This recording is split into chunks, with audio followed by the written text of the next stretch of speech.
All right, let's dive right in. Have you ever felt like you're just spinning your wheels, working harder than ever, but your financial situation, it just isn't really changing? Well, today's explainer is all about this one simple but incredibly powerful idea that sometimes where you physically stand can matter a whole lot more than how hard you work. We are talking about proximity to capital. And this quote just hits the nail on the head, doesn't it? It's like many of us are living under this invisible ceiling, and it's not set by our talent or our ability, but by our surroundings. It kind of keeps our goals, well, safe. It keeps our expectations familiar and our progress limited. It's the trap of the familiar. And that really is the big question, isn't it?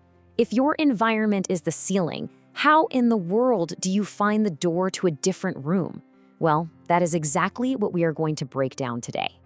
It all starts with a journey through a series of rooms where financial power operates in a totally different way. Now, before you can even think about changing your physical environment, you have to change your mental one. So the first part of this journey is all about building an internal foundation. It's about making two absolutely crucial mindset shifts that will prepare you for the world of high finance. The very first room you have to enter is the room of awareness. And this metaphor on the slide is just perfect. See, most people live life like an NPC, a non-player character in a video game. They feel powerless, like life is just the way it is. But stepping into the room of awareness, that's like picking up the controller for the very first time. You suddenly realize your actions have real consequences. You can actually shape your own future. And that one shift from powerlessness to agency, that is the most important first step you can possibly take. So, you've picked up the controller, you know you're in the game, now what? Well, you've got to get good at the game. And that brings us right to our second room, the room of competence. You know, in a world where so much can be faked, rented cars, bought followers, you name it, having real, genuine ability is the ultimate advantage. And this is where this idea of a hard signal comes into play. A hard signal is basically proof of your skill that can't be easily faked. It's you delivering real, undeniable results. When you become truly competent, you build trust. And that's when people start coming to you with bigger and better opportunities because they know you can actually deliver. Okay, so what kind of skills are we talking about here? You want to focus on high leverage money skills. You know, things like sales, negotiation, or really understanding how complex systems work together. You need to become dangerously effective at something valuable. Because remember this, the market doesn't pay you for effort. It pays you for perceived value. All right, with that foundation built, it is time to change our physical location. We are now moving into the rooms where money isn't just earned, it's deployed. It's put into motion, at scale. And this right here is the core of our explainer. Proximity is power. And this slide just lays it all out, plain and simple. Most people are way over on the left, far from capital. Your income is linear, right? It's slow, tied directly to the hours you work. But when you get close to capital, the entire game changes. It's exponential. It's not about your personal effort anymore. It's about the decisions being made. You're no longer just earning and spending. You're part of money in motion. Huge decisions about investments and buyouts that create wealth on a whole other level. One of the most important of these rooms has to be the room of private equity. You can think of it as like the hidden stock market.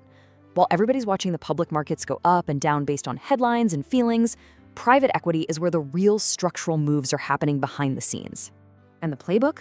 It's surprisingly straightforward.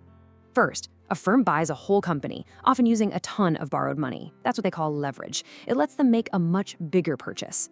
Second, they get in there and improve it. They streamline operations, make it more profitable. Third, they use the company's own cash flow to start paying down that debt they took out. And finally, the big payoff. They sell the now more valuable company for a huge profit. It is literally a system for transforming businesses and creating wealth. So this all leads to the ultimate goal. See, it's not just about being in the room where the decisions are made. It's about owning the entire system. This is the end game. This is the shift from a linear labor-based income to truly exponential ownership. Just think of it like a ladder. At the very bottom, you're the one doing the work. You climb up a rung, maybe you start running the business. A step up from that is owning the building that the business operates in. But the top rung, the very top, that's owning the owners, the holding companies or the funds that control entire portfolios of assets. At this level, you are so many layers removed from the daily grind, and your wealth is truly, truly working for you. So, you've done it. You've climbed the ladder, you've built the wealth. The game's over, right? Nope. A brand new one just started. How do you keep it? And this brings us to the next critical room, the room of structural isolation. So here's the key takeaway. Significant wealth is almost never held directly by a person. Instead, it's put inside this kind of fortress of legal structures, things like trusts and holding companies.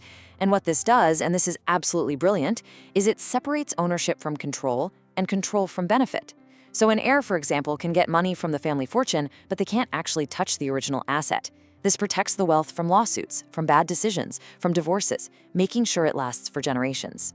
Now check this out, because this is one of the most powerful moves of all, living on loans. You see, there are two totally different worlds of debt. Most of us use consumption debt to buy things that go down in value, and we pay it back with our after-tax money. It's a trap. The wealthy, though, they use asset-backed loans. They borrow cash against their assets that are going up in value, like stocks or real estate. And here's the magic trick.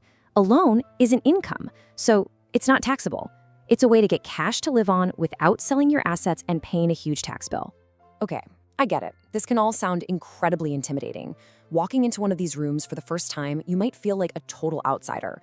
But the secret is, everybody in there is just trying to calculate their own next move. You don't need to fake it. You just need to be willing to listen and to learn. And please remember this powerful idea.